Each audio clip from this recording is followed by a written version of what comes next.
Donc, je vais partager tout mon écran, comme ça ce sera plus simple. Voilà. Donc, j'avais prévu initialement de faire de faire une évaluation la semaine prochaine.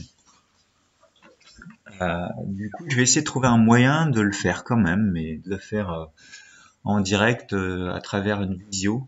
On verra comment on va faire. On va faire un test aujourd'hui, de toute façon, pour savoir comment je pourrais collecter des réponses individuelles comme ça par rapport à une évaluation en temps réel.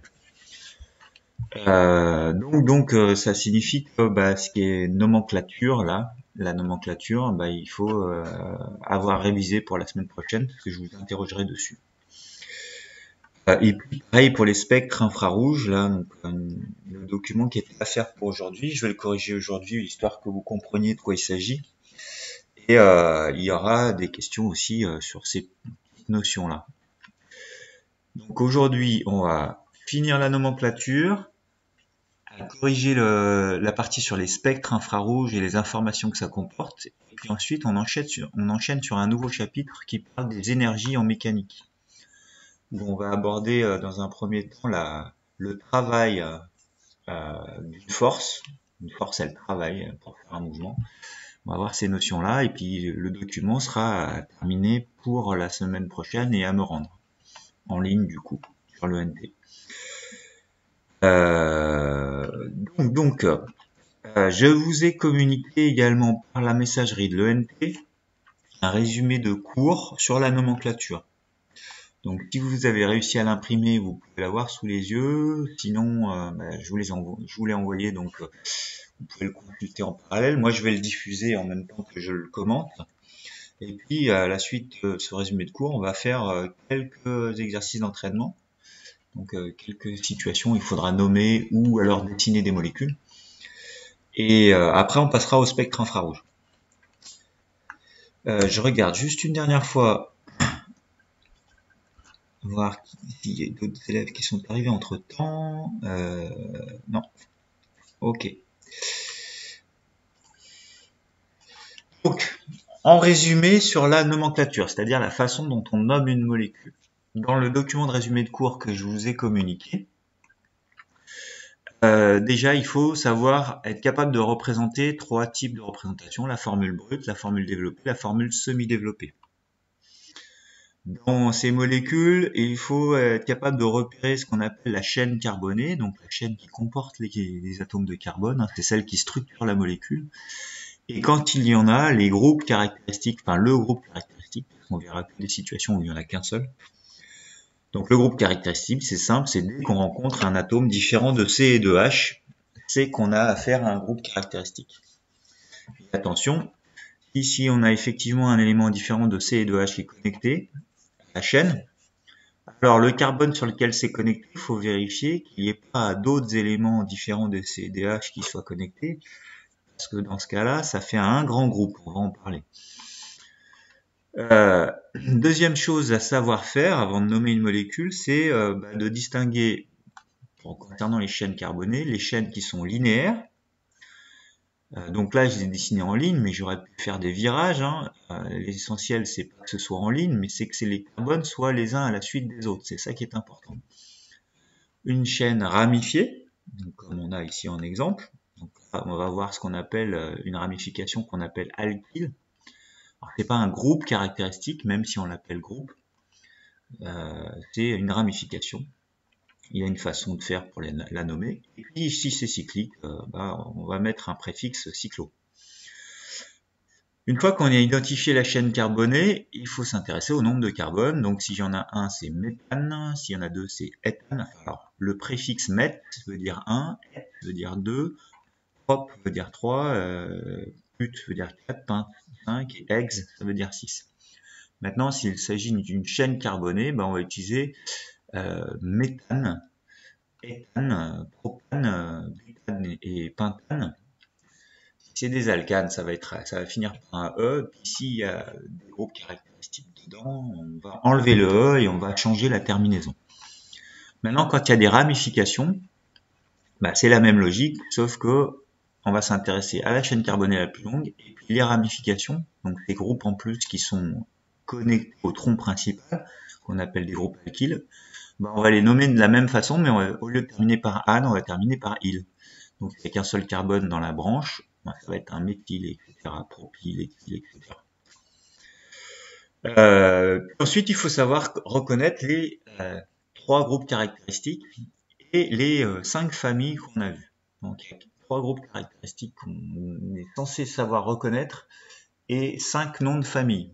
Donc, les familles chimiques, ce sont des groupes de molécules qui ont les mêmes propriétés chimiques. Donc ici, on voit les 3 groupes caractéristiques qu'il faut être capable d'identifier et d'être capable de nommer. Vous avez le groupe hydroxyle. Donc c'est dès que sur une chaîne carbonée, je trouve OH, mais qui est tout seul connecté à un carbone. C'est-à-dire qu'il n'y a pas d'autres oxygènes qui sont connectés sur ce même carbone. Je veux rencontrer le groupe carbonyle, c'est un carbone auquel il y a une double liaison qui vient s'attacher à un oxygène, ou alors le groupe carboxyle avec un carbone double liaison O et une simple liaison OH.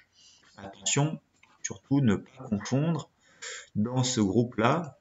Il ne faut pas s'imaginer qu'ici j'ai un groupe carbonyle et qu'ici j'ai un groupe hydroxyle. Ça sera faux. Si vous m'entourez deux choses là différentes comme ça dans ce groupe-là et que vous dites qu'il y a un groupe carbonyle en haut et un groupe hydroxyle en bas, je compterai faux. C'est pas un groupe carbonyle ou un groupe hydroxyle, c'est vraiment un groupe carboxyle. C'est-à-dire tout l'ensemble. Il faut jamais l'entourer séparément, mais il faut entourer le tout.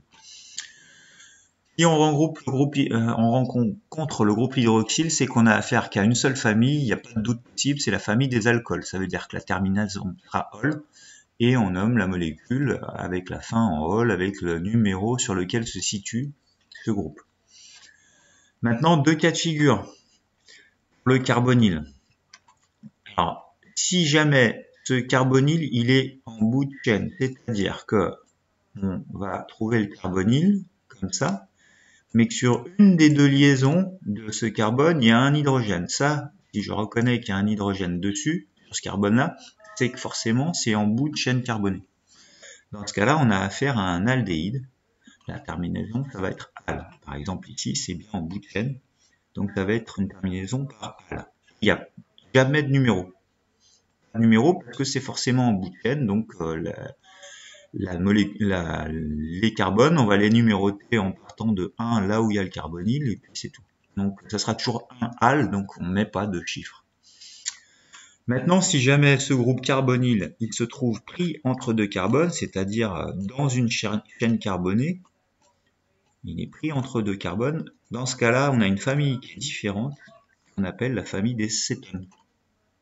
Et ça termine par on, avec très souvent un chiffre, mais pas systématiquement. Si je prends cet exemple-là, dans cet exemple-là, on pourrait mettre que c'est du butane 2-on, puisqu'on reconnaît 4 carbones, donc c'est butane. On reconnaît le groupe hydroxyle entre 2 carbones, donc ça va finir par on. Et comme c'est sur le deuxième carbone, on pourrait l'appeler le butane 2-on. C'est pas faux de l'écrire comme ça, vous avez le droit. Maintenant, si je l'écris butanone, c'est juste aussi. Parce que si je mets le groupe carbonyle ici, pour former un cétone, j'ai que 2 possibilités pour former un cétone. C'est soit je le mets sur le deuxième, soit je le mets sur le troisième. Sauf que si je le mets sur le troisième, en fait, les 2 hydrogènes qui sont là, ils vont plus être là, on ne pourra pas les connecter, mais ils seront là, et en fait, ce sera la même molécule. Que ce soit sur ce carbone-là ou sur le troisième, je vais devoir numéroter dans un sens ou dans l'autre, et donc ça va me donner la même molécule, il suffit de la tourner et on constate que c'est la même. Donc parfois, on n'est pas obligé de mettre un numéro quand ça change rien. Quand on n'a pas le choix, on met pas de numéro. Alors, peut-être une question, là, j'ai entendu biper. Vous pouvez accepter Mathilde. Oui, je vais l'accepter. Ben non. Alors, je vais la virer. Alors, je vais la virer et la réaccepter.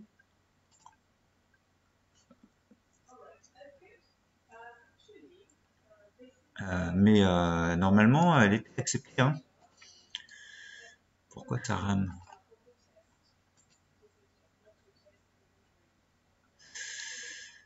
Qu'est-ce qui se passe là?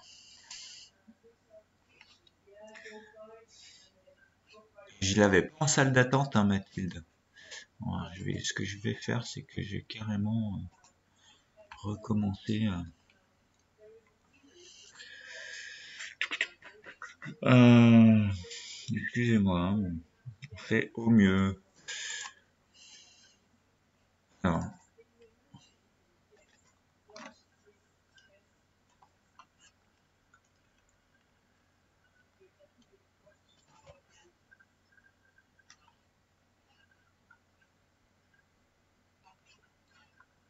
Alors, est-ce que ça charge ou est-ce que ça bug?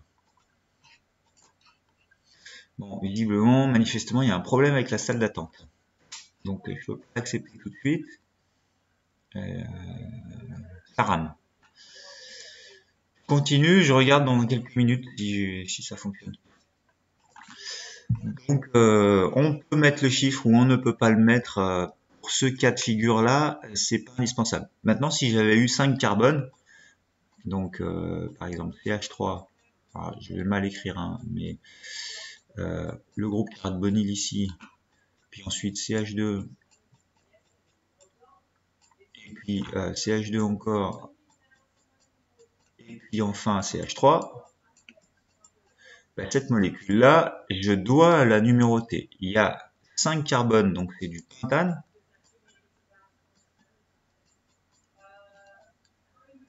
Il y a le groupe carbonyl qui est pris entre 2 carbones, donc c'est du pentane on. Et là, je dois préciser qu'il est sur le deuxième carbone.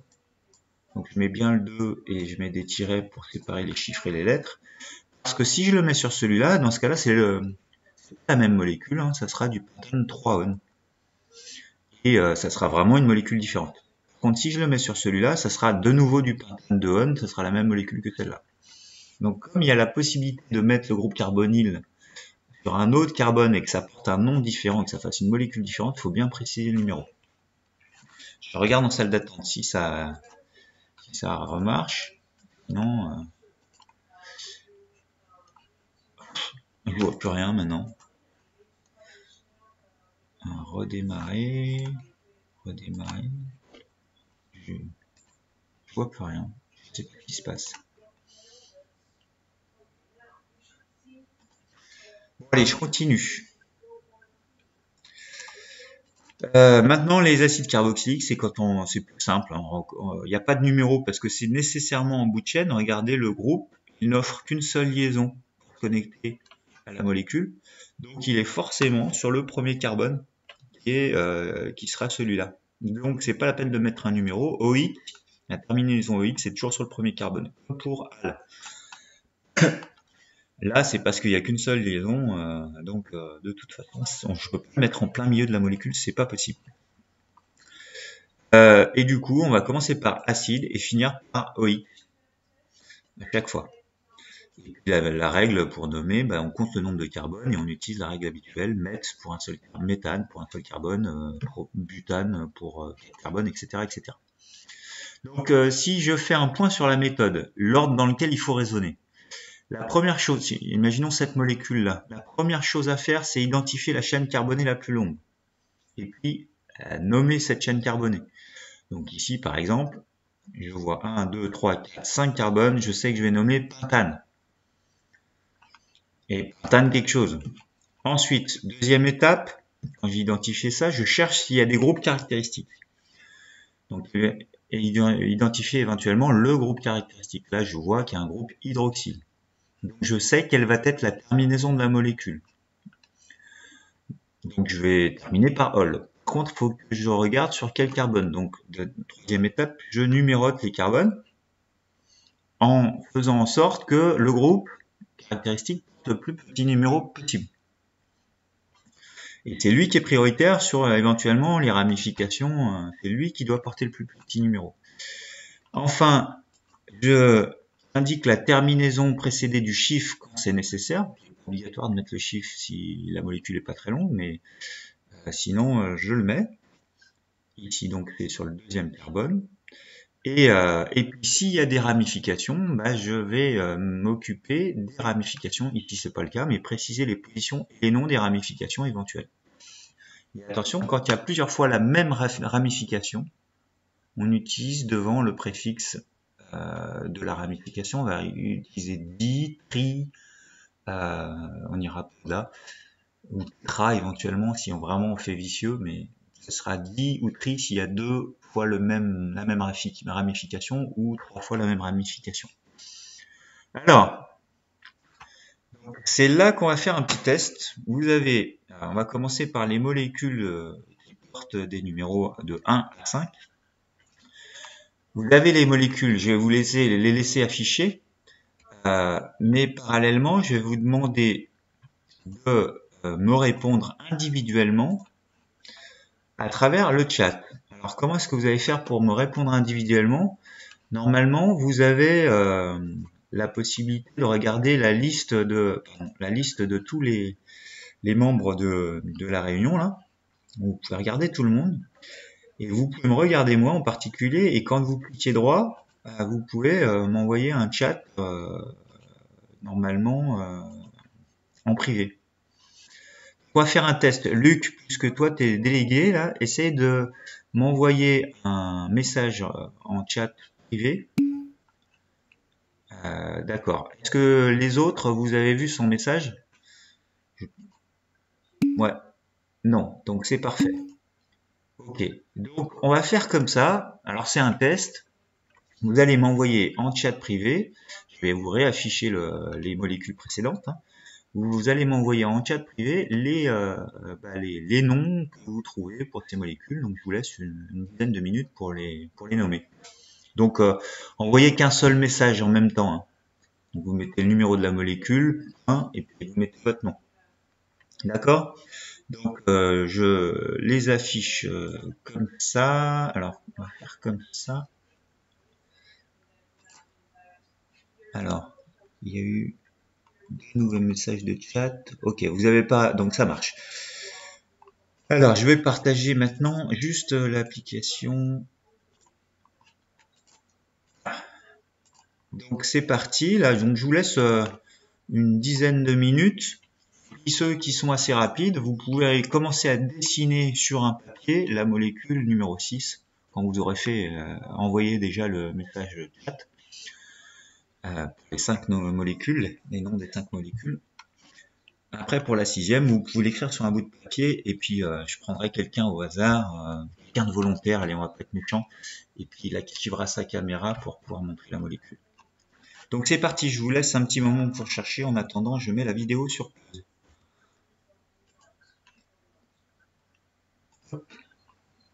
Est-ce que ça reprend là?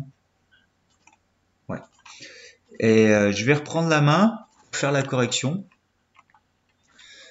Et puis on va enchaîner après. Hein. Je demanderai à quelqu'un s'il peut activer sa caméra pour poser la réponse du 6e, mais pas tout de suite. Je vais d'abord corriger rapidement tout ça. Donc, si je prends la molécule numéro 2, donc il y a pas mal de petites erreurs que vous faites. Hein. La molécule numéro 2, on regarde la chaîne carbonée la plus longue. Elle est ici, ou alors je pourrais faire un virage, ça serait pareil. Hein. Je pourrais faire un petit virage. En tout cas, cette molécule-là, elle a 4 carbones. Donc, je vais la nommer, alors, option du pointeur, stylet, je vais la nommer ici en rouge. Donc, la 4 carbone, c'est du butane. Alors, je vais écrire là. Après, je constate que ici, il y a un groupe carbonyle qui est pris entre 2 carbones. Donc, ça veut dire que c'est un cétone. Donc, butane de on. Si je reviens en arrière avec le, j'enlève le E de butane. Hein. Je mets pas un E quand il y a un groupe caractéristique, j'enlève le E et je remplace le E par une terminaison différente. Donc, si je prends le cours précédent, hein, quand on reconnaît ce groupe-là entre 2 carbones, c'est bien une cétone, hein, la famille. Donc ici, butane de on. Après, il me reste à nommer une ramification parce que j'ai pas nommé toute la molécule. Ici, j'ai une ramification qui est sur le 3e carbone et non pas le 2e parce que c'est le groupe carbonyl qui va imposer la numérotation pour porter le chiffre le plus petit possible. 1, 2, 3, 4. Donc ça va être sur le 3e et donc je vais mettre avant la molécule 3, il n'y a qu'un seul carbone, donc c'est meth, et puis c'est un méthyle, donc 3-méthyle.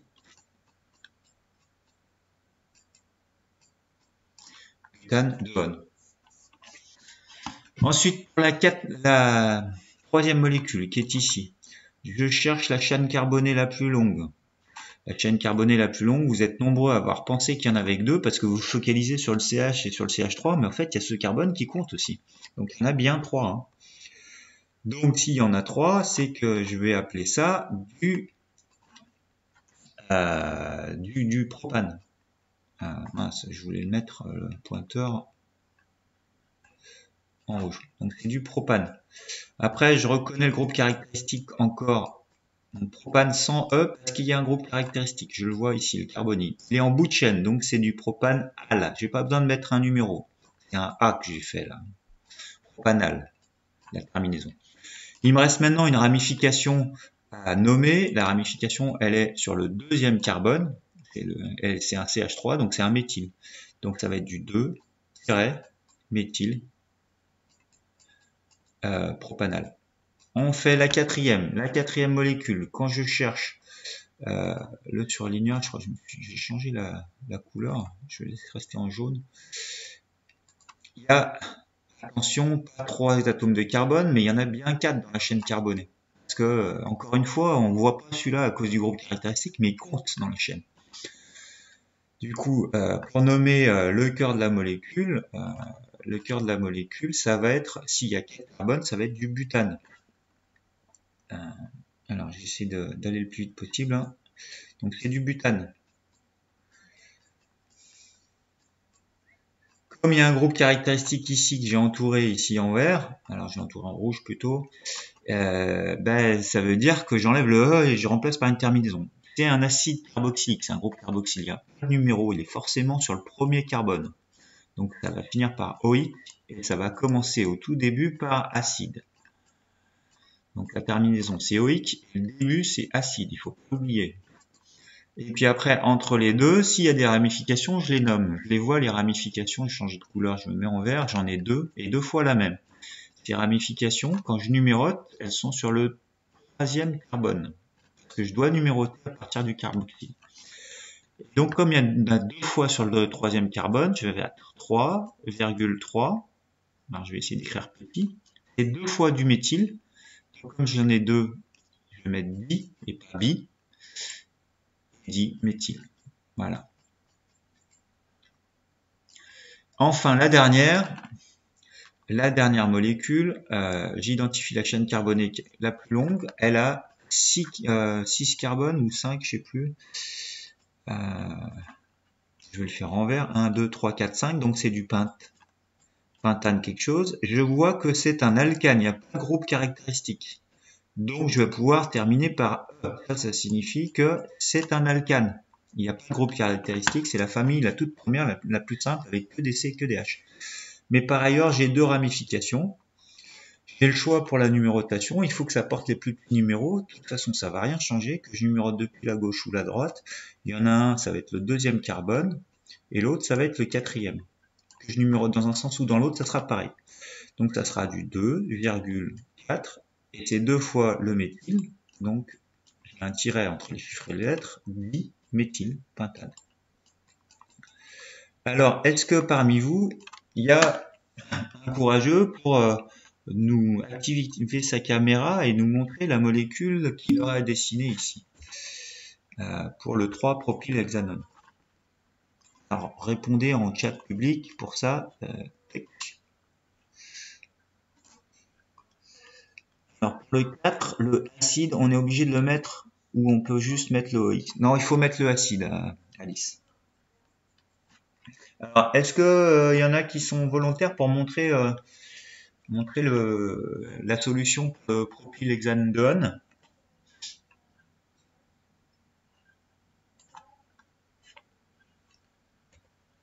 Qui pourraient activer leur caméra et montrer sur le papier ce qu'ils ont fait.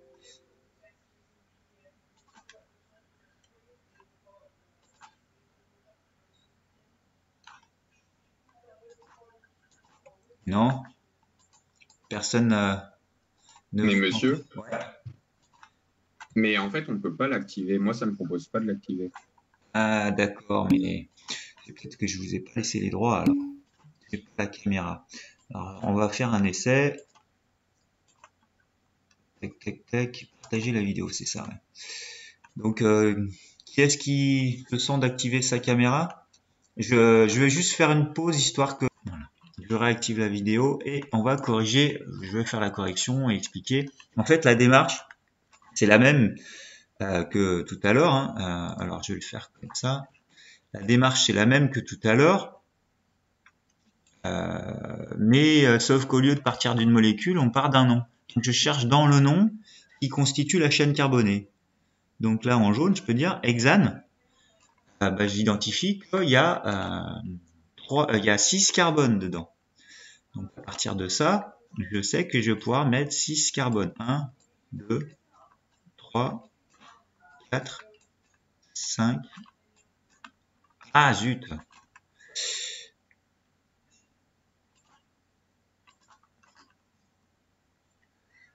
Et il m'en manque un 6e. Un peu long. Donc j'ai fait mes 6 carbones. J'ai donc écrit le hexane. Après, sur le deuxième carbone, je vois qu'il y a on. Il y a quelqu'un qui a parlé. Alors attendez que j'aille voir. C'est normal qu'on voit pas ce que vous faites. Vous voyez pas du tout ce que je fais? Là, vous voyez pas ce que j'ai activé là? Ah, peut-être que je partage pas le bon truc. Ah non, bah ok, merci Choumous de m'avoir prévenu. Je vais partager tout mon écran. Voilà, là vous allez voir. Ok. Donc, je reprends 3 propyl hexane on. Là, vous voyez, hein? Je pense. Dites-moi oui. Je navigue entre les trucs. Oui, ok, c'est bon. Donc, je disais hexane, j'ai identifié hexane dedans, donc j'ai écrit 6 carbones d'affilée. Après, je vois ici, je vais le mettre en vert, qu'il y a du 2 on, donc ça c'est le groupe caractéristique, et je l'ai mis donc sur le deuxième carbone en partant de la gauche. Après, je pouvais partir de la droite, ça n'a rien changé. Ensuite, je vois qu'il y a du 3 propyl, donc ça c'est la ramification que je vais mettre en bleu par exemple. 3 propyl, donc une ramification, comme il y a propre dedans, c'est qu'il y a 3 carbones, et c'est sur le troisième carbone. Donc le troisième carbone il est là, je peux monter et faire 3 carbones. 1, 2, 3. J'ai entendu biper, j'espère qu'il n'y a pas un autre souci. Et le H, on ne les écrit pas. Attends, on va y venir justement. C'est pour ça, je vous explique bien la démarche. En fait, on commence par le squelette. Il faut toujours faire comme ça, c'est beaucoup plus simple, on ne fait pas d'erreur. Donc là, j'ai fait tout le squelette. Et comme je vous disais, les H, ils ont qu'une seule liaison. Donc c'est comme des boules de Noël, on les met, c'est de la déco, on les met à la fin. Dans le raisonnement, dans la démarche, on écrit d'abord tout le squelette et après on s'occupe des hydrogènes. Là, je peux les faire en noir pour finir. Et je vais me méfier du nombre que je dois mettre. Donc là, je regarde ce carbone, il n'a qu'une seule liaison. Il lui en reste encore 3 à disposition, donc je vais mettre 3. Le carbone, il n'a plus de liaison, donc c'est bon, il a tout. Celui-là, il a déjà 3 liaisons, il lui en reste une, donc il va avoir un seul hydrogène. Celui-là, il a 2 liaisons, il lui en reste 2, je vais mettre 2 hydrogènes, et ainsi de suite. Et donc, je complète comme ça, et je suis sûr de ne pas faire d'erreur, et de bien indiquer le bon nombre d'hydrogènes à chaque fois dans ma formule semi-développée. Voilà. Là, celui-là, il en faut 3. Voilà. Donc vraiment la démarche, on commence par le squelette carboné, chaîne carbonée la plus longue, après on s'occupe du groupe caractéristique et des ramifications, et on rajoute les H à la fin. C'est bon, vous avez compris? Ok, on va passer maintenant au spectre infrarouge. Rapidement, je regarde l'heure quand même, 10h50. J'avais dit que contrairement au spectre UV visible, le spectre visible qu'on utilisait avant, où en fait on utilisait une grosse machine, on faisait passer toutes les lumières colorées de la lumière blanche et on regardait comment ça traversait. D'ailleurs, on regardait ce qui était absorbé. Là, cette fois-ci, alors juste pour l'histoire, si ça fait colorer, c'est qu'il y a certaines, dans les molécules, il y a certains types de liaisons, alors je vous passe le détail, mais des liaisons bien spécifiques qui absorbent de la lumière visible. Des liaisons qui se mettent à vibrer comme ça, qui absorbent du visible.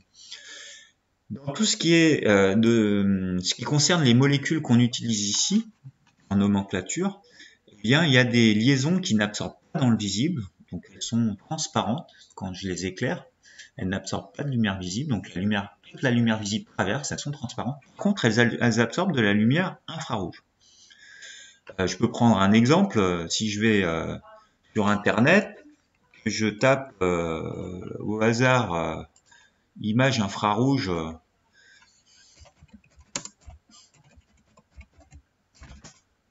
Graverand, parce que c'est mon frère qui travaille dans ce domaine-là. On peut voir des images qu'il a faites. Non, on voit pas ici, c'est pas le bon exemple. Voilà, une image infrarouge, on voit par exemple que quand on regarde de l'infrarouge avec une caméra infrarouge, il y a certains matériaux, comme le verre, hein, on voit ici le verre, qui absorbe l'infrarouge parce qu'on voit pas les yeux à travers. Par contre, si vous regardez un sac plastique, je sais pas si on le verra ici, image infrarouge sac plastique, voilà. Eh bien, on voit que un sac plastique poubelle qui est noir dans le visible, donc qui absorbe le visible, il peut laisser passer l'infrarouge. Là, on voit quelqu'un qui est à travers le sac plastique. Donc, en fait, on va utiliser des lumières de différents domaines suivant ce qu'on veut mettre en évidence. Et notamment, ces liaisons-là, qu'on utilise dans la nomenclature, il y en a pas mal qui absorbent dans l'infrarouge. Donc, c'est très intéressant d'utiliser de la lumière infrarouge, de l'envoyer dans les molécules et de voir comment ça traverse. Après, il n'y a pas qu'un seul type d'infrarouge, il y a plein d'infrarouges différents, et donc les molécules vont pouvoir absorber certains types d'infrarouge et pas d'autres. Ça correspond au mode de vibration que peuvent avoir les liaisons. Donc l'idée, c'est d'envoyer tout un tas de longueurs d'onde d'infrarouge différentes dans la matière et de regarder comment elles traversent. La façon dont elles traversent, on appelle ça la transmittance et non pas l'absorbance. Parce que si précédemment on s'intéressait à ce qui a été absorbé, et plus ça montait la courbe, plus c'était absorbé, c'est-à-dire plus on avait enlevé de la lumière. Là, le raisonnement il est un petit peu différent. On s'intéresse à ce qui a été transmis, donc ce qui traverse, ce qui signifie que plus la courbe elle est haute, et plus c'est transparent. Parce que 100% de la lumière traverse la matière. Et donc ce qui est absorbé, en fait, ce qu'on appelle des bandes de vibration ou des bandes d'absorption, ce sont ces choses-là qui sont vers le bas. Donc là, c'est ce qu'on appelle une bande d'absorption qu'on va essayer d'identifier. Alors, je retourne ici parce qu'il y a peut-être une question. Y a-t-il un lien entre la nomenclature et la transmittance? En fait, le lien, ça va être que, on va le voir, hein, le lien justement, ça va être que ces bandes-là qui sont à certaines valeurs de nombre d'ondes, mais qui en fait, directement, on va le voir, c'est une longueur d'onde qu'il y a derrière tout ça. Donc, c'est une lumière infrarouge.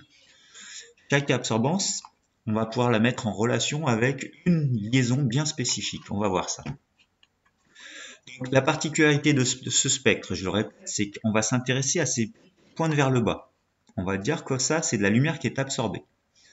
Et on va regarder les chiffres qui sont en bas, pour repérer où est ce pic. La particularité de la graduation qui est en bas, c'est qu'elle est graduée de la droite vers la gauche. Donc les chiffres, ils augmentent de la droite vers la gauche. Et c'est des centimètres moins 1. En fait, c'est l'inverse d'une longueur d'onde. Alors dans le document qu'il y avait à faire pour aujourd'hui, je vais effacer mes annotations. On s'intéressait précisément à une espèce chimique qui est l'alcool. Historiquement, un éthylomètre, ça permettait de mesurer la quantité d'éthanol dans l'air expiré. Donc l'éthanol, on a la formule qui est ici. Il y a une limite de 0,25 g par litre d'air expiré.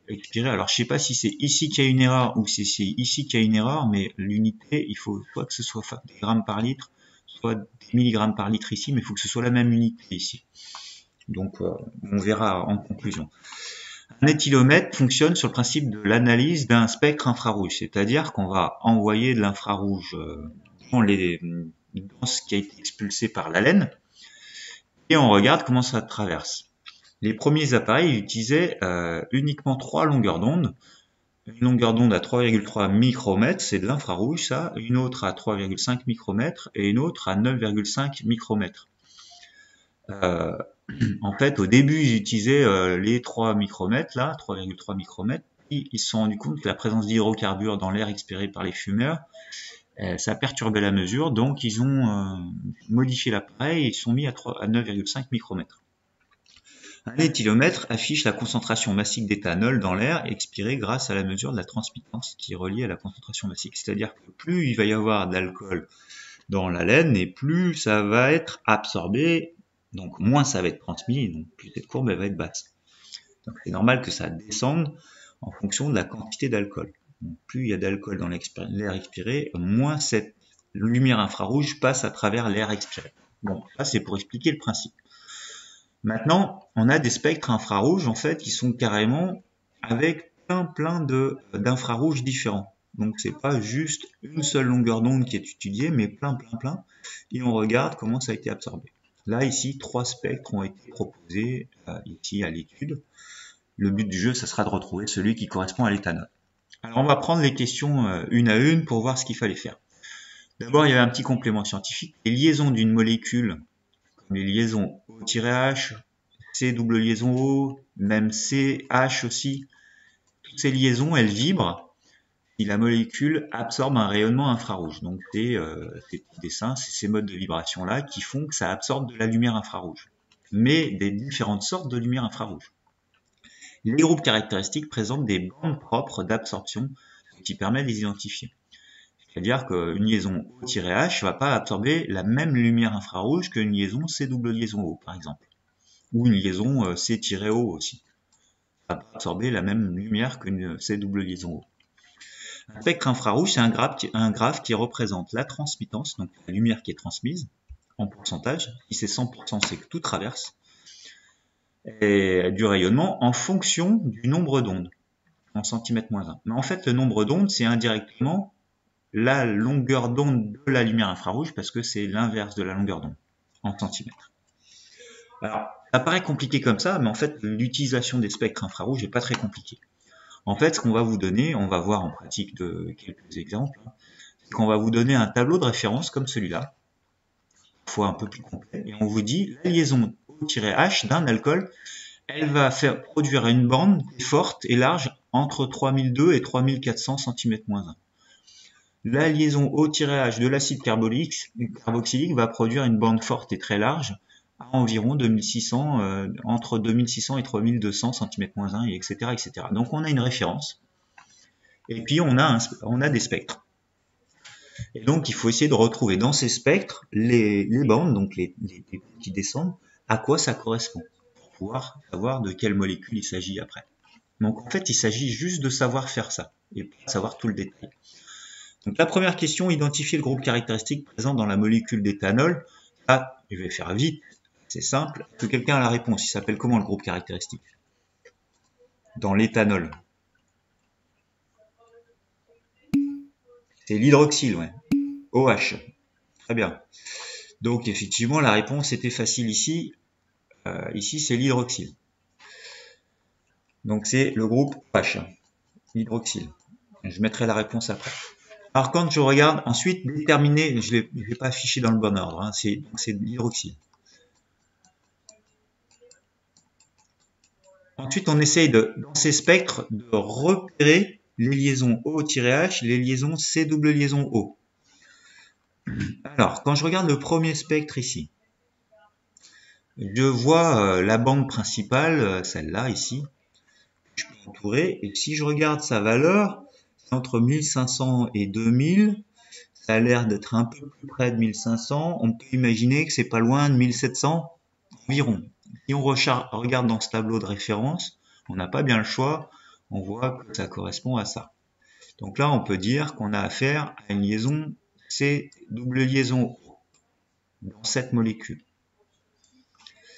Maintenant, cette bande-là, elle est pas forte, alors que tout est fort ici, ça descend pas assez bas, on ne peut pas l'attribuer à quoi que ce soit.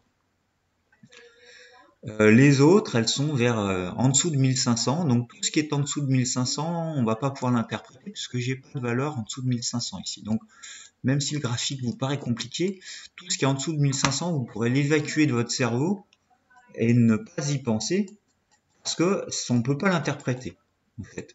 On s'intéresse on connaît que des choses qui se rapportent à des valeurs au-dessus de 1500, donc de ce côté-là.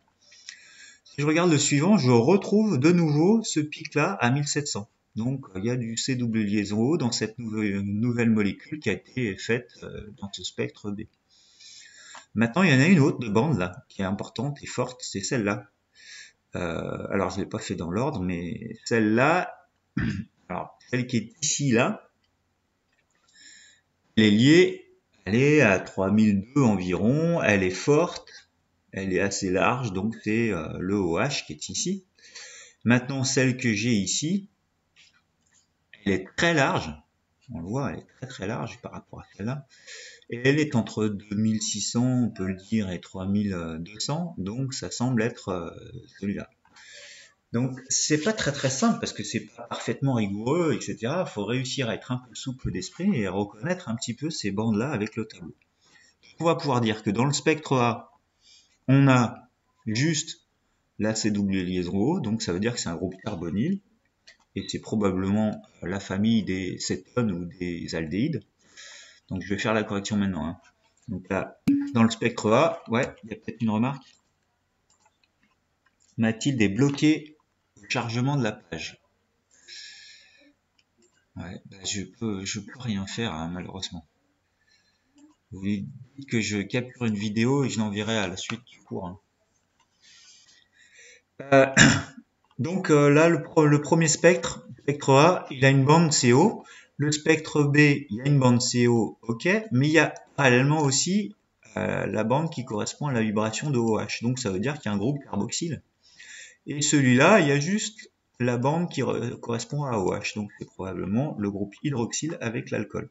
Donc dans le spectre A, il y a la liaison CW liaison O toute seule. Dans le spectre B, il y a la liaison OH et la liaison CW liaison O, puis dans le spectre C, la liaison OH. Du coup, maintenant, on va pouvoir nommer les groupes caractéristiques qui correspondent aux molécules qui ont été enregistrées dans ces différents spectres. Donc, dans le spectre A, c'est un groupe carbonyle, puisqu'il n'y a que ça. Dans le spectre B, c'est un groupe carboxyle, parce qu'il y a les deux en même temps, et qu'on précise bien que c'est pour un acide carboxylique, ce OH-là. Et dans le spectre C, il n'y a que OH. Alors, on va en parler de ça. Cette bande là qui était là, qu'on voyait pas, ça c'est les liaisons CH. En fait, cette bande, elle y est aussi ici, elle n'était pas marquée dans le tableau, hein, elle n'est pas forcément très très forte, elle n'est pas toujours très forte. Mais c'est la liaison CH, et on la retrouve un peu ici, la liaison CH. Bon, donc on a retrouvé tous les groupes grâce à ce spectre. Alors c'est un peu brouillon tout ce que j'ai fait, je vais effacer toutes mes annotations. Mais voilà, on regarde les bandes, et on essaie de retrouver par rapport à un tableau de référence à quoi ça correspond. En déduire le numéro du spectre de l'éthanol, l'éthanol, ça ne peut être que lequel? Ça va être lequel? Ça va être le C, hein, pas le A, Marilou, le C, parce que quand je regarde le spectre C, c'est le seul qui ne comporte que la liaison OH, alors que le A, il comporte la CW liaison O, c'est pas un alcool. Donc l'alcool, c'est le spectre C. Ouais. Est-ce que c'est bon, vous avez compris pour cette partie-là?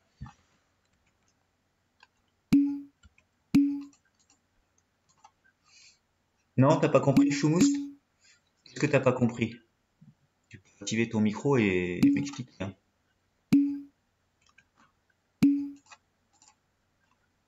Le dernier, la dernière question? La réponse à la dernière question, c'est ça que t'as pas compris? Oui.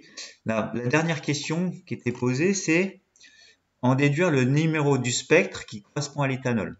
Pour expliquer ce qui a été fait, pour avoir ce spectre A, on a pris une espèce chimique inconnue numéro 1 qui était dans une cuve, et puis on a fait passer de l'infrarouge dedans, et on a regardé, alors plein d'infrarouges différents dedans, et on a regardé comment ça traverse de l'autre côté. Mais on ne sait pas quelle est cette espèce chimique.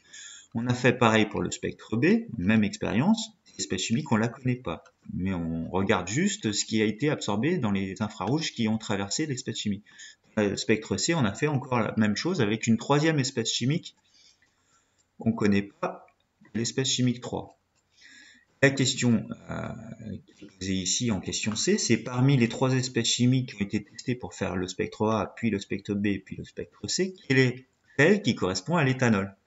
Quand je regarde le spectre C, c'est le seul qui contient uniquement la bande d'absorption de la liaison OH, donc cette espèce chimique comportait la liaison OH uniquement, donc c'est forcément l'alcool.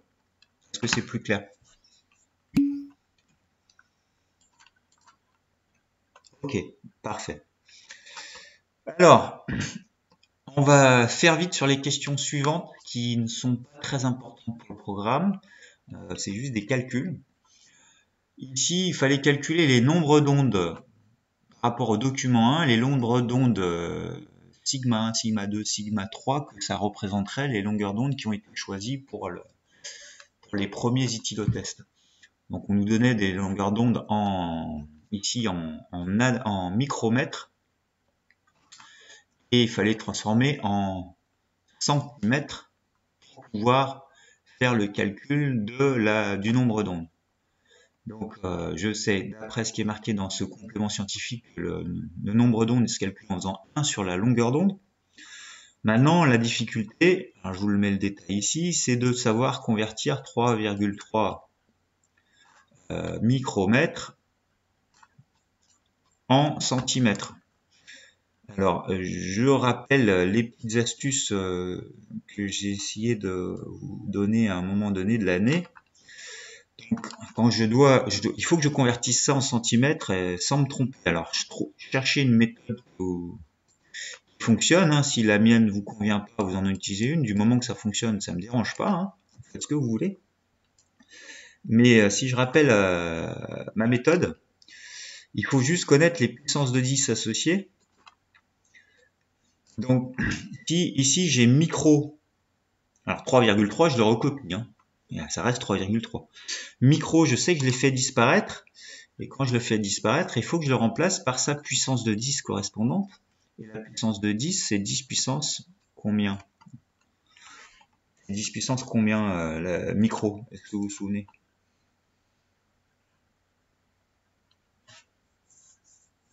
C'est 10 puissance moins 3, moins 2, moins 9, 10 puissance 5. C'est moins 6 le micro. Donc, comme c'est micro, c'est 10 puissance moins 6, si je l'enlève, je vais devoir remplacer par 10 puissance moins 6. Parce que je l'ai enlevé. Mais parallèlement, j'ai rajouté le centi. Donc je ne l'ai pas enlevé, je l'ai rajouté le centi. Le centi, normalement, c'est 10 puissance moins 2. Et quand je l'ai rajouté, au lieu de multiplier par 10 puissance moins 2, je vais diviser par 10 puissance moins 2. Quand je fais apparaître un multiple ou sous-multiple, je divise par sa puissance de 10 associée, donc 10 puissance moins 2. Et après, soit je fais avec la calculatrice, soit je sais faire. J'ai 10 moins 6 en dessus et 10 moins 2 en dessous. Il va me rester que du 10 moins 4 à la fin. Donc ça va me faire 3,3 10 moins 4 cm.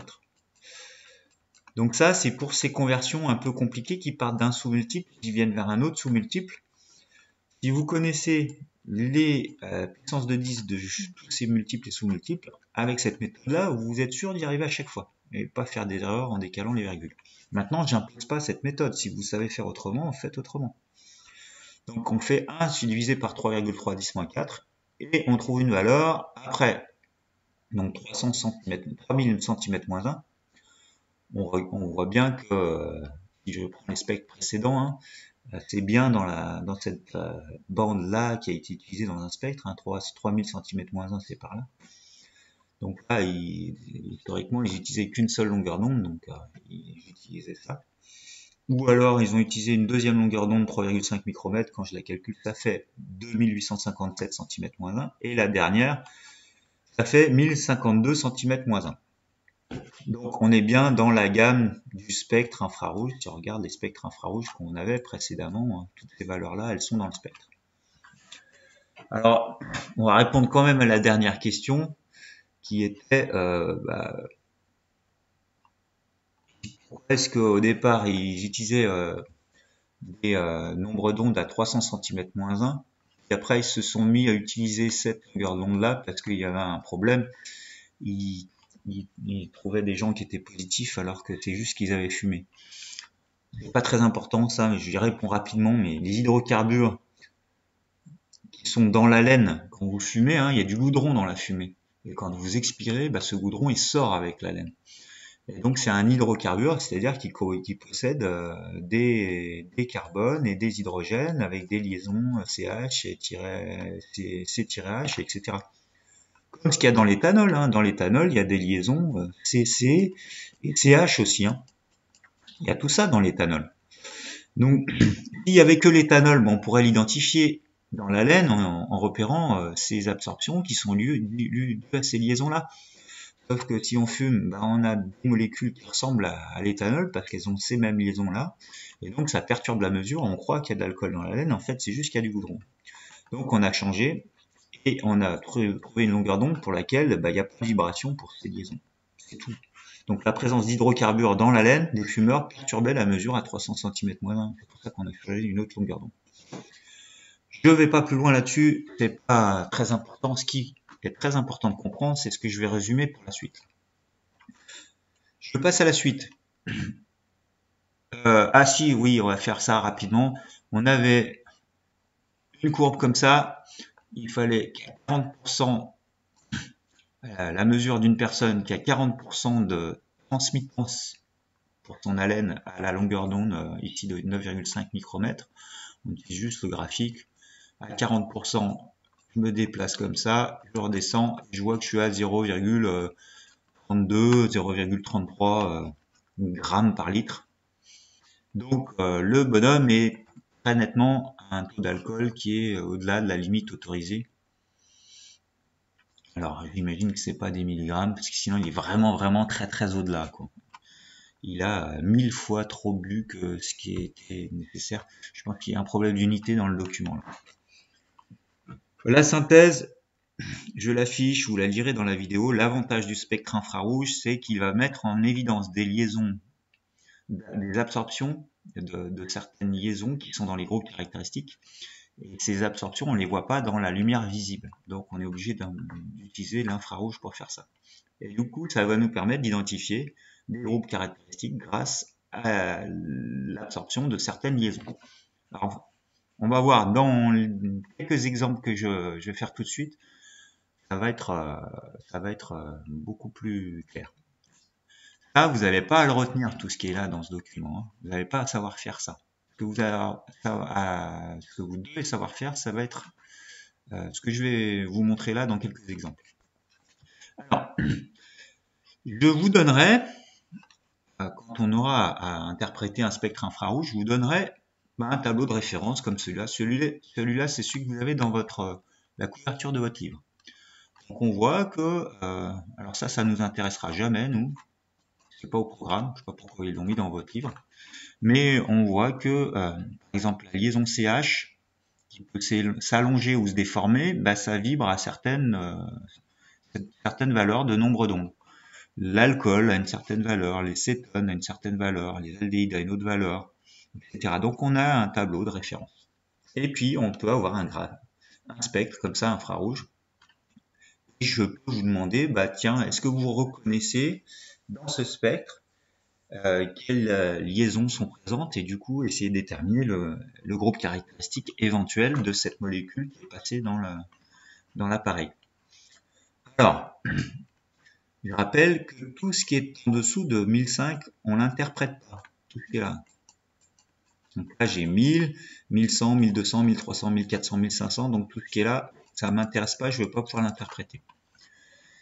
Et puis après, je regarde les bandes qui sont fortes d'abord, puis les moins fortes, voir si je peux les interpréter. Donc là, on voit très nettement une bande ici, à environ 3000.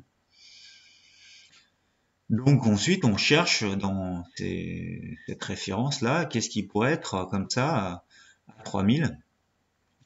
Alors, à 3000, j'ai pas grand-chose ici. J'aurais éventuellement le OH, mais on voit que c'est large. Hein, c'est entre 2005 et 3002. Là, c'est pas si large que ça. Ou alors, on voit le CH là, qui est effectivement pas loin de 3000, un petit peu avant. Donc, ça semble bien correspondre.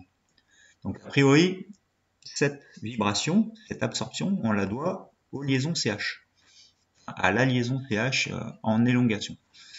Après, j'en ai une deuxième, donc ça c'est la liaison CH d'un alcane ou alors de la chaîne carbonée. Hein.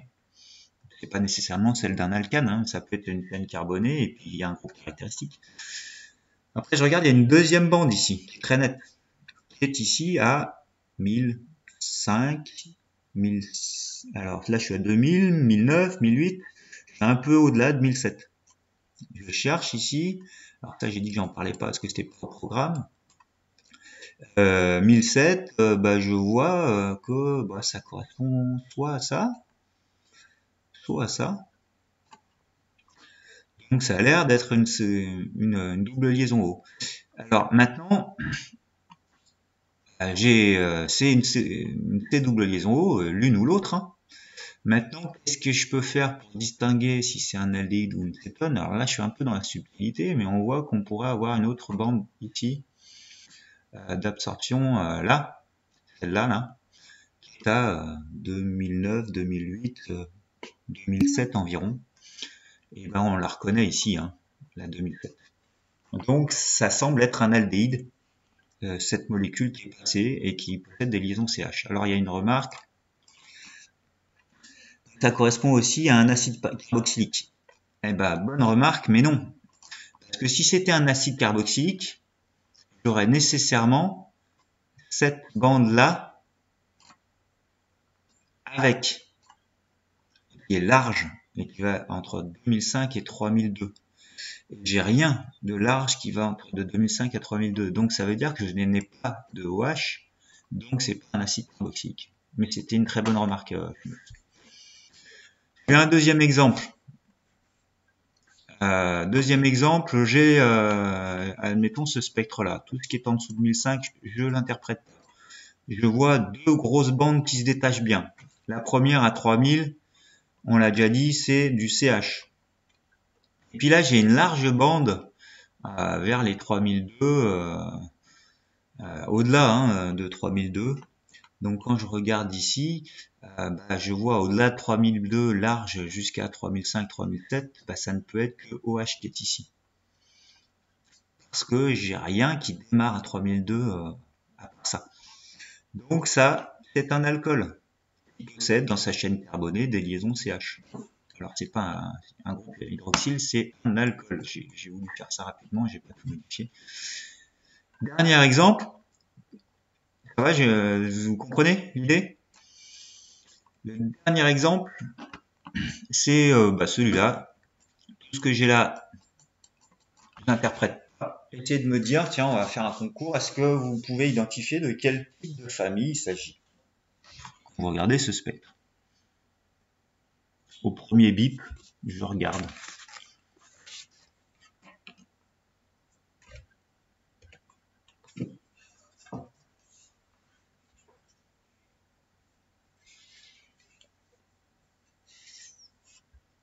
Donc, qu'une seule bande à interpréter. C'est là. Il y a une proposition. CH, ouais, il n'y a que ça, très bien choumous. Donc, s'il n'y a que CH et rien d'autre, c'est que c'est un alcane. Ouais, bravo. Donc effectivement, ça, ça c'est un alcane, j'ai pas le choix. Parce que j'ai pas les autres qui correspondent à des groupes caractéristiques. Donc en fait, c'est ça qu'il faut savoir. Donc même si au début on comprend rien, parce qu'il y a des chiffres bizarres, les unités sont à l'envers, etc. En fait, vous avez un tableau de référence, vous avez un graphique avec des bandes, ce qui est en dessous de 1500, on s'en fiche, et on essaie de reconnaître. Comme ça, on peut identifier une molécule. C'est bon pour tout le monde, je peux passer au nouveau chapitre? Ok. Alors, je vous ai envoyé un document. Je le montre, le document, c'est celui-là, où il y a deux activités. Il y en a une qu'on va amorcer ensemble. On va la démarrer ensemble. Pour que j'explique bien ce que c'est qu'un travail, que vous compreniez bien. Et puis, il faudra la terminer et me l'envoyer par le NP pour la semaine prochaine. Et je vous expliquerai après aussi comment utiliser l'animation là qui est utile pour l'activité 2. Oui. Mais du coup, le contrôle, il sera aussi sur le nouveau chapitre. Non, le contrôle, il sera sur la nomenclature et le spectre infrarouge. D'accord? Alors, donc, je fais un petit point. D'abord, avant de commencer cette activité, je vous ai... Alors, il y a une remarque. Donc, c'est quand? Bah, c'est la semaine prochaine. Donc, normalement, quand on se voit en classe entière, c'est le mardi. Donc, je ferai cette évaluation le mardi. Ok?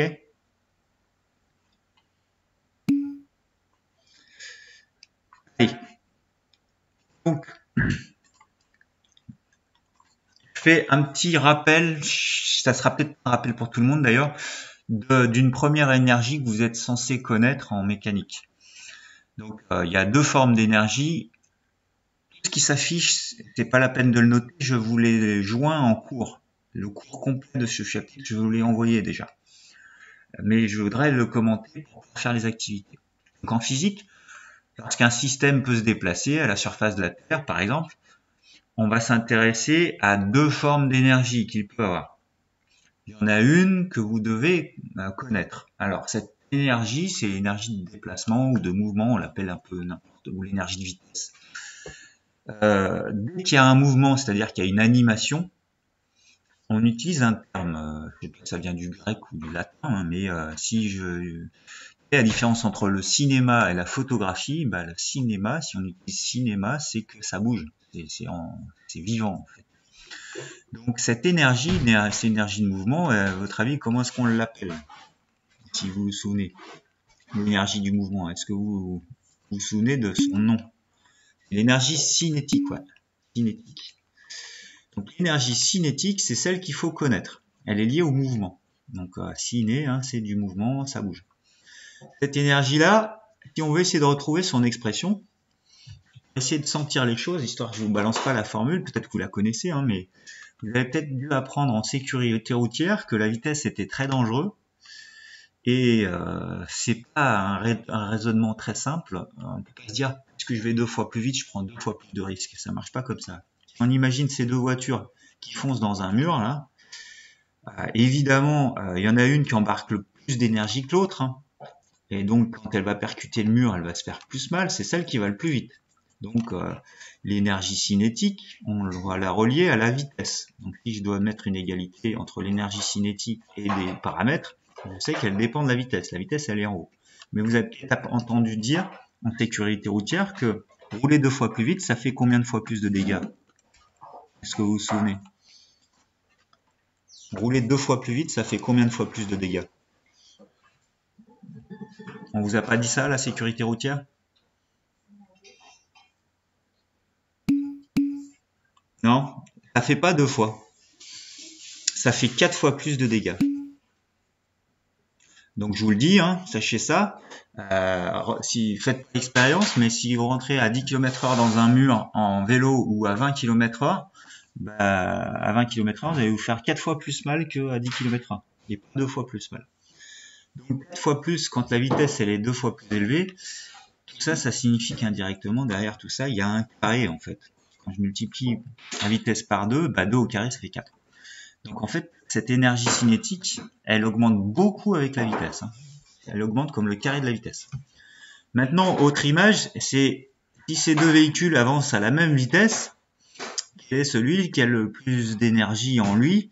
Bah, on imagine bien celui qui va faire le plus de dégâts dans le mur. Hein. C'est le camion. Donc c'est relié à quel autre paramètre, cette énergie cinétique? Si une Smart fait moins de dégâts, c'est la masse. Ouais.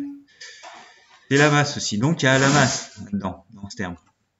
Donc l'énergie cinétique, on la relie à la masse fois la vitesse au carré, et il y a un petit terme devant qui est un facteur 1,5, qui provient d'une règle de calcul, mais cherchez pas à comprendre pourquoi. Pour l'instant, c'est pas du tout au programme de première ni de terminale d'ailleurs. Donc l'énergie cinétique, elle est égale à 1,5 de m fois v au carré. M, c'est la masse du véhicule qui bouge, v, la vitesse de ce véhicule. Dans cette expression, la vitesse est en mètres par seconde, obligatoirement, et la masse, elle est en kilogrammes. Et donc l'énergie est en joules. Bon, sachant ça maintenant, on va essayer de s'intéresser dans la première activité à qu'est-ce qui pourrait apporter de l'énergie cinétique. On appelle ça un travail. On va aborder ça, cette notion de travail.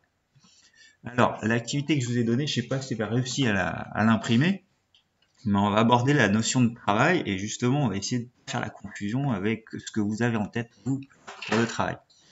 Les forces et l'énergie sont deux concepts différents en physique. Donc, quand on parle de force et d'énergie, surtout, il faut pas confondre les deux. On peut être très fort et feignant et rien faire et pas dépenser d'énergie. Donc, ça n'a rien à voir. Mais quand même, avec une force, on peut apporter de l'énergie à un système. Donc, on voit le gros balèze qui est là. On se demande bien pourquoi il fait ça. C'est des records bizarres, mais il essaye de faire avancer un camion en tirant dessus avec un câble. Donc nous allons voir à quel lien on peut faire entre la force que ce personnage-là il développe et l'énergie que le camion va accumuler grâce à cette force qu'il a développée. Donc Jarek Dimek, je ne l'ai jamais rencontré et je ne souhaite pas le rencontrer, c'est un Polonais qui s'est illustré lors d'un événement, l'homme le plus fort du monde. Le 22 septembre 2002, à cette occasion, il a réussi à tirer sur une piste horizontale un camion de 16 tonnes quand même, donc 16 000 kg sur une distance de 30 mètres. La situation, elle peut être modélisée en étudiant le système camion en remplaçant par un point C et en interprétant les forces que subit le point C, c'est-à-dire le camion. Il y a 4 forces, la force de traction du gros balèze, le poids qu'on va considérer ici horizontal, même si c'est pas tout à fait vrai sur l'image, le poids du camion qui est vertical, la réaction du support, c'est-à-dire du sol, qui est vertical vers le haut, qui fait la même longueur que le poids, sinon le camion s'enfoncerait. Et enfin, la force de frottement, parce qu'il y a des frottements sur la route, des frottements de rotation de la roue et tout ça. Donc, qui est une force qui est un peu en arrière. Alors, figurez-vous que cet homme-là, aussi musclé qu'il soit, il travaille. Pas nécessairement avec son cerveau, là, pour le coup, il travaille avec ses muscles. Alors, on va essayer de comprendre ce que c'est que le travail. Pour ça, dans le document 2, je vous ai mis le travail d'une force, c'est l'énergie transmise ou retirée à un système par les effets d'une action mécanique. C'est-à-dire qu'on peut travailler pour apporter de l'énergie à un système. Si le bonhomme il veut faire avancer le camion, il lui apporte, il lui donne de l'énergie. Maintenant, on pourrait imaginer, mais ça serait pas des super concours à faire, mais de le mettre face à un camion qui avance et essayer de l'arrêter. Ça serait un peu dangereux comme concours, mais dans ce cas-là, au lieu d'apporter de l'énergie au système, il lui en enlèverait. Mais il travaille quand même, il force quand même pour ralentir le camion. Donc on peut transmettre ou retirer de l'énergie à un système grâce à une force, en travaillant. Le système modélisé par un point P subit un déplacement de A vers B. Donc on considère toujours un déplacement qui part d'un point A et qui va vers un point B. Ça c'est super important parce que plus il va être long ce déplacement, plus il va falloir travailler pour le faire. Le travail d'une force, ça va être noté W. On peut calculer le travail d'une force constante, c'est-à-dire qu'une force qui est toujours la même, appliquée à un système, et il va se noter W. Donc travail de AB, donc ça c'est le travail pour avoir effectué le déplacement de A vers B de la force F. Donc c'est toute une codification un peu bizarre, mais W ça veut dire le travail, AB ça veut dire sur le parcours qui va de A vers B, et c'est quelle force qui a travaillé? La force F. Là, on a 4 personnages qui forcent avec des cordes, et leur but c'est d'essayer de faire avancer le wagon de A vers B. Alors, pas tous, ils travaillent peut-être tous, je sais pas, on va en discuter, mais ils sont pas forcément tous intelligents dans leur façon de tirer. Dans la vie quotidienne, déjà, faut-il qu'il y ait un mouvement pour qu'il y ait du travail? Est-ce que quand vous travaillez, il y a forcément un mouvement? Vous me répondez simplement par non ou oui. Là, actuellement, je ne sais pas si tout le monde est en train de travailler. Si vous êtes en train de travailler, est-ce que vous êtes en mouvement? Tu es en mouvement en train de travailler là, Marilou et Choumous. Dans notre vie quotidienne, là, tu peux être en train de travailler sans être nécessairement en mouvement, en fait. Le terme de travail dans le langage familier, ah oui, t'écris, ok, ouais, t'écris. Mais des fois, tu peux travailler juste en réfléchissant ou en lisant un livre ou en bouger forcément les yeux, etc. Donc, bon, juste, cette question-là, elle a une unique but, c'est de faire la distinction entre l'expression du langage quotidien travailler, ça signifie quelque chose. En physique, c'est le travail d'une force, c'est ce qu'a fait la force pour modifier un mouvement. Donc nous, on va répondre non, on peut travailler intellectuellement sans bouger, mais en physique, il faut qu'il y ait un mouvement pour qu'une force travaille. C'est juste ça qu'il faut retenir. Bon alors, maintenant on va faire un petit jeu. Vous avez 5 personnages là, qui tirent avec une corde le wagon et qui essayent de fournir un travail là pour le coup au sens physique du terme. Ils essayent de fournir un travail pour faire avancer le wagon de A vers B. Pour comprendre cette notion de travail, j'ai mis 4 expressions. Je résiste, je contribue comme je peux, c'est moi le meilleur, je ne sers à rien. Je vous demande, sans forcément savoir vraiment de quoi on parle, d'attribuer à chacun de ces personnages ce qu'il est en train de dire. Donc on va les prendre un par un. Si on prend F1, F1 d'après vous, qu'est-ce qu'il fait? Qu'est-ce qu'il dit lui? Entre je résiste, je contribue comme je peux, c'est moi le meilleur, je ne sers à rien. Moi, je dirais qu'il dit c'est moi le meilleur. Ouais. Est-ce qu'il y a d'autres propositions? Ce que je vais faire, c'est que je vais vous laisser quelques temps pour réfléchir quand même. Alors, remarquez qu'il y a 5 personnages et il n'y a que 4 expressions. Donc ça veut dire qu'il y en a 2 qui doivent dire la même chose. Je vous laisse réfléchir à cette répartition pour tous les personnages, juste quelques minutes. Et puis après, on voit ensemble un petit peu comment est-ce qu'on peut comprendre l'effort qu'ils font et l'efficacité de l'effort qu'ils sont en train de faire.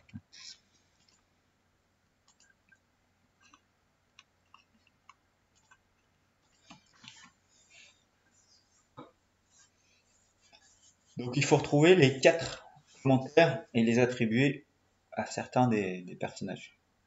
Je rappelle que le but de l'opération de ces cordes, c'est de faire avancer le wagon de A vers B. On veut qu'il avance de A vers B. Donc les expressions, elles sont données de manière à voir comment est-ce qu'il contribue à cette action-là de faire avancer le wagon de A vers B.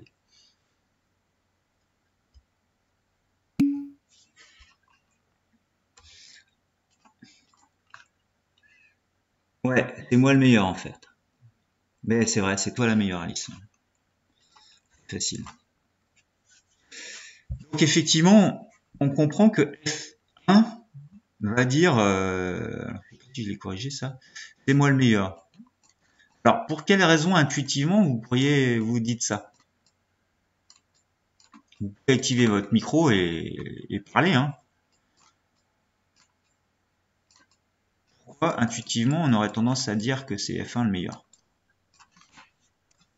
Moi, j'aurais dit ça parce que c'est celui qui est dans le bon alignement.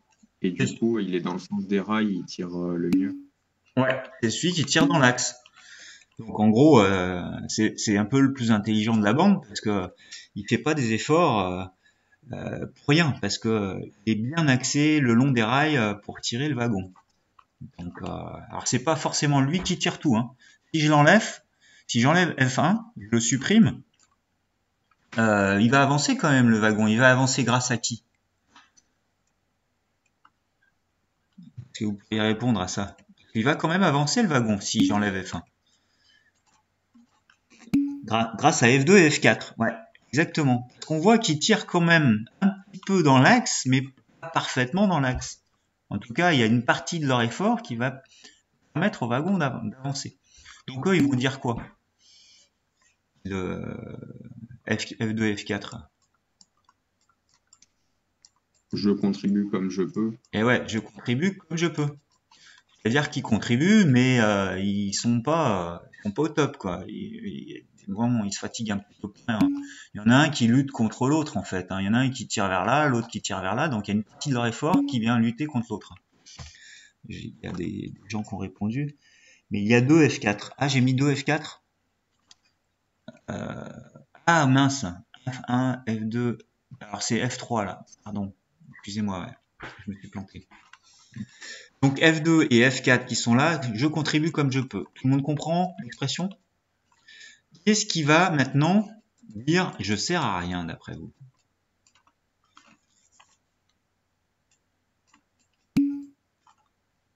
Ouais, il y a une première proposition.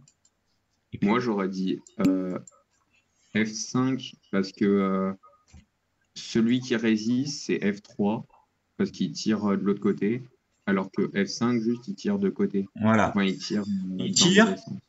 il tire dans un truc qui va rien faire du tout parce que en fait, ça va peut-être, avoir tendance à arriver sur les rails, quoi. Mais de toute façon, il peut pas le déplacer comme ça, le wagon. Donc en fait, ce qu'il fait, F5, ça sert à rien. Ça sert à rien parce que en tout cas, ça sert à rien pour le déplacement lui-même, quoi. Ça ne sert à rien. Du coup, l'autre, il va dire quoi? Bah, par élimination, je résiste. Ça signifie quoi cette expression je résiste? Il résiste à quoi en fait? Bah, l'attraction des autres. Donc en fait, il gêne le mouvement. Indirectement, ce personnage-là, au lieu de favoriser le mouvement et d'aider tout le monde, bah, il les ralentit. Donc en fait, en termes de travail, il va faire ce qu'on appelle un travail résistant, c'est-à-dire qu'au lieu d'apporter de l'énergie au wagon, bah lui, il va lui en retirer. Donc c'est vraiment pas intéressant, hein. Donc lui, c'est je résiste et c'est pas intéressant pour le mouvement. Ça veut dire qu'en fait, en résistant, bah, il empêche le mouvement. Il n'y arrivera pas parce qu'ils sont plus nombreux à tirer dans le bon sens, mais il va quand même empêcher un petit peu ralentir ce mouvement. Donc vous avez compris un peu ces subtilités. Donc ce qui va être important, c'est ce terme résiste. Et le terme, en fait, c'est moi le meilleur. Ça va être, on va appeler ça des moteurs, en fait. Eux, ils sont moteurs. Alors on va y venir. En physique, l'énergie cédée au wagon par chacun des personnages est appelée un travail. Et on note F, la force exercée par un personnage sur le wagon, et alpha, l'angle entre cette force et le déplacement du wagon. Quelle expression parmi celles proposées ci-dessous vous semble valide pour l'expression du travail? Alors ça, c'était un peu compliqué de répondre à ça, mais on va essayer. Alors, je vais effacer toutes mes annotations. Donc, symboliquement, si je regarde F1, ce qu'il fait, et que je fais un petit dessin symbolique. F1, si je pars de A et que je vais vers B comme ça c'est le déplacement du wagon. Le déplacement du wagon, je vais essayer de faire une ligne droite, mais c'est pas facile, il est comme ça. Maintenant, alors j'aurais dû mettre d'une autre couleur. F1, c'est une force. Ah, j'ai pas réussi à faire ma flèche dessus. C'est une force, donc si je la représente, elle est comme ça. Je l'ai dérapé un peu, mais elle est comme ça. Qu'est-ce qu'on peut dire de l'angle qu'il y a entre F1 et AB? Donc, entre ce vecteur F1 et AB. Alors, on voit que c'est orienté, hein. J'ai une flèche ici, je peux orienter aussi AB sous forme de vecteur, hein, de A vers B, parce que le mouvement il est orienté de A vers B. Qu'est-ce que je peux dire de l'angle qui existe entre cette force, ce vecteur force et ce vecteur AB? L'angle il vaut combien?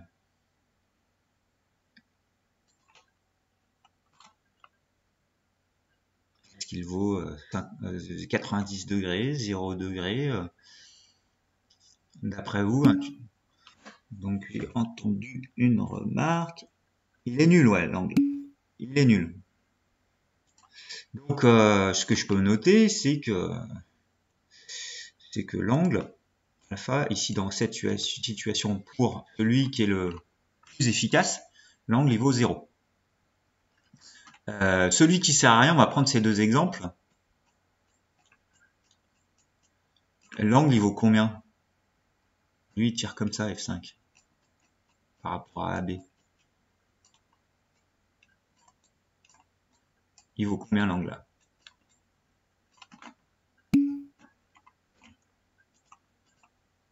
90, ouais. Donc l'angle il vaut 90. Donc grâce à ces angles-là, on va essayer de retrouver si les expressions sont valables. Déjà, selon vous, c'est lequel qui travaille le plus? C'est-à-dire qui fournit le plus d'énergie au wagon, en fait. Quand on dit celui qui travaille le plus, c'est celui qui est le plus efficace pour faire le mouvement. On l'a dit, hein, c'est qui?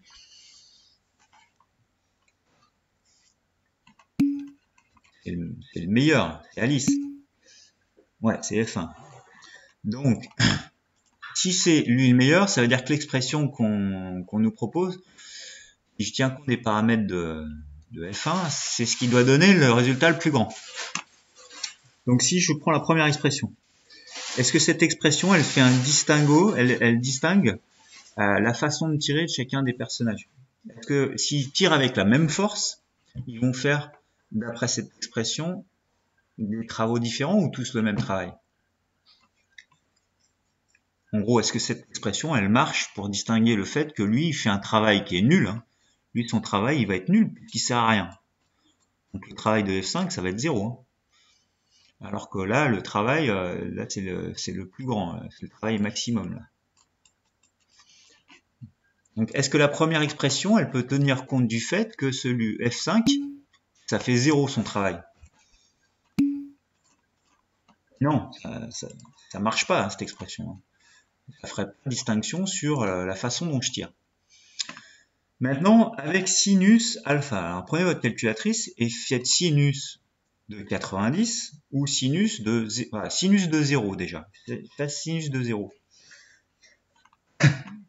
Et dites-moi combien ça fait sinus de 0. Est-ce que vous le savez hein, en maths? Ça fait combien sinus de 0? Ça fait 0. Donc ça sous-entendrait que si c'était cette expression qui est valable, eh bien le meilleur là, qui a un angle de 0, bah, il ferait 0 travail. Ça marche pas. C'est lui qui fait le meilleur travail, donc c'est lui qui doit avoir le travail le maximum. Si je prends maintenant cosinus de 0, ça fait combien cosinus de 0?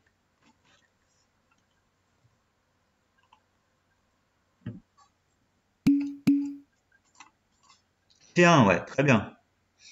Donc si ça fait 1, ça veut dire que on va avoir un travail qui est maximum ici. Parce qu'un cosinus, de toute façon, ça peut pas être au-delà de 1.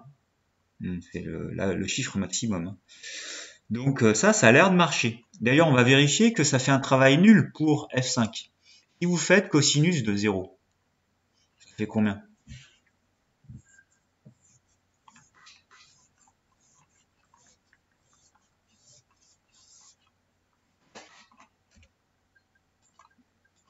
Cosinus de 0, ça fait combien?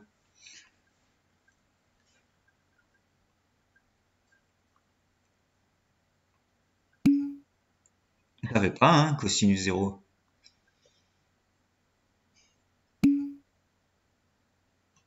Cosinus, pardon, j'ai dit n'importe quoi. Cosinus de 90, j'ai posé la mauvaise question. Cosinus de 90, je veux vérifier que ce soit F5. Excusez-moi, oui, cosinus de 0, ça fait 1. Donc ça marche, ça me fait un travail maximum pour F1. Mais cosinus de 90, ça fait combien? Excusez-moi, oui, ça fait bien 0. Alors, si tu as trouvé moins 0,4, c'est que ta calculatrice, elle est réglée en mode peut-être radian. Il faut vous régler en mode, quoique non, normalement non. En mode degré. Hein. Dans mode, il faut bien être en degré. Ça fait 0 hein, normalement, hein, cosinus. Ça fait 0. Hein. Je sais pas pourquoi vous obtenez 0,4 ou moins 0,4. Ça fait 0. Donc, ça marche, puisque si l'angle est de 90, le travail pour faire avancer dans le sens de A vers B, il est nul. Hein. Donc en fait, c'est cette expression qui est la bonne. C'est bien celle-là qu'on va retenir. D'ailleurs, on pourrait essayer d'imaginer si je tire en arrière comme ça. Je suis F6, moi. C'est-à-dire que je suis vraiment pas sympa avec l'équipe. Je tire comme ça. Pour F6, quelle est la valeur de l'angle par rapport à AB?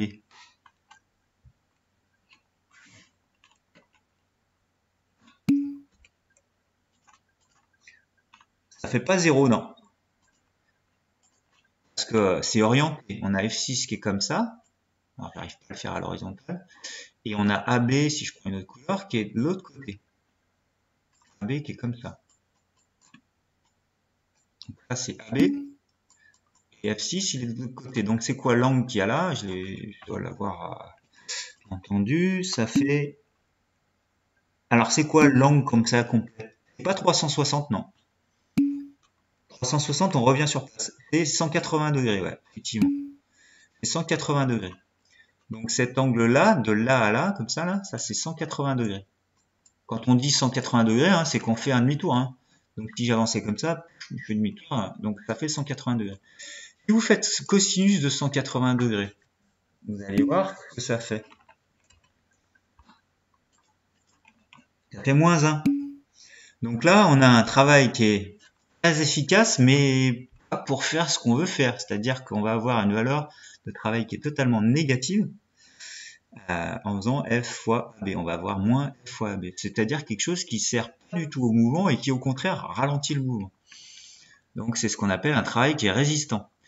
Donc tout ça pour dire qu'un travail qui est négatif, quand il est négatif, le travail, ça veut dire qu'il résiste. En fait, on donne pas de l'énergie au wagon, on lui en retire. Quand le travail il est positif, supérieur à 0, le travail il est moteur. C'est-à-dire qu'il fait avancer dans le sens qu'on veut le système. Si le travail il est égal à 0, bah, il est nul. Alors, justement, on va maintenant, connaissant tout ça, on va s'intéresser, je vais vous laisser chercher pour la prochaine fois, à ce qu'a fait le gros balèze pour tirer le camion. Donc il y a tout un tas de questions qui sont posées, et je vous laisserai les chercher. Dans l'activité 2, en fait, cette partie B, elle sert à déterminer quelle est la relation entre le travail que fournit le personnage et la variation d'énergie cinétique du camion. L'activité 2, elle va vous permettre à la maison de chercher à interpréter ce que c'est qu'une nouvelle énergie qu'on appelle l'énergie potentielle de pesanteur. Alors j'y viens. Dans cette activité-là, on va aborder le travail du poids. Donc le poids, c'est une force naturelle qui entraîne les choses vers le bas. Donc c'est une force, donc elle travaille, elle fait avancer les objets, elle les fait descendre vers le bas. Et une énergie qu'on appelle une énergie potentielle de pesanteur. Donc pour que vous compreniez un petit peu les choses, si je monte, je sais pas moi, un ballon sur une pente, alors je vais essayer de faire des dessins comme je peux. Il y a une pente ici. Si mon ballon est en bas, on va pouvoir dire que il n'a pas vraiment d'énergie. S'il est immobile, il n'a pas d'énergie, il est en bas. Maintenant, si ce même ballon, je prends avec mes mains, je force, je vais appliquer une force dessus, je vais le soulever, je vais l'entraîner, je vais le monter en haut de la colline, mon ballon. Alors, comme j'ai travaillé, moi, en le soulevant, je lui ai apporté de l'énergie. Sauf que je lui ai pas apporté de l'énergie cinétique, parce que là, je l'ai posé, il est pas en mouvement. L'énergie que je lui ai apportée, on l'appelle énergie potentielle de pesanteur ou énergie de position. Elle est contenue en lui parce qu'il possède de l'altitude, en fait. Donc, elle est liée à son altitude Z. Plus je vais le monter haut, plus il va accumuler de l'énergie en lui. Cette énergie, elle va se manifester dès qu'il va se mettre à rouler. Et hop, on va voir qu'il a cette énergie, elle va se transformer en énergie cinétique. Donc là, le but de ce travail, c'est de travailler sur ces notions-là en utilisant une animation que je vous mettrai, que j'ai déjà mise, je crois. J'ouvrais le pointeur classique. Une animation qui est une animation d'un skater. Alors, je vous la montre en direct ici, puis après je vous laisserai chercher ça à la maison. Alors ce travail-là, il sera à faire pour jeudi. Quoique non. Non, je vous dirai ça sur le NT, j'ai pas encore eu le temps de réfléchir à tout ça. Donc on a un skater, c'est une animation, on le voit faire. Et en fait, grâce à ça, on peut afficher des choses comme des énergies. On peut afficher des énergies qui sont des énergies cinétiques. Par exemple, j'affiche que l'énergie cinétique. Je vois que quand il est en bas, c'est là où il a l'énergie cinétique maximale, parce que c'est là qu'il a le plus de vitesse. Et puis cette énergie cinétique, elle s'annule quand il arrive et qu'il monte au maximum. Alors ce personnage-là, on peut faire aller sur une piste comme ça, mais on peut aussi le faire tomber. Et regarder aussi les énergies de la même manière. Si je le monte comme ça et que je le lâche, là il n'a pas d'énergie cinétique parce qu'il est pas en mouvement. Quand je le lâche, il se met à avoir de l'énergie cinétique. Et on peut aussi regarder l'énergie potentielle, cette fameuse énergie de position. On voit qu'elle monte ici quand je le mets en hauteur. Donc c'est cette animation qu'il va falloir utiliser pour pouvoir répondre à l'activité 2 que vous me rendrez. Voilà, je vous laisse avec ça. Pour me rendre ces activités-là, je vous préciserai sur le VNT par quel moyen me le rendre. Est-ce que c'est un fichier texte ou est-ce que c'est un fichier, une image? Je pense que ce sera plus simple une image parce que comme ça vous pouvez écrire sur vos cahiers. Bon, je vous laisse avec tout ça. On corrigera donc mardi une partie de cette activité. Je vais arrêter la vidéo.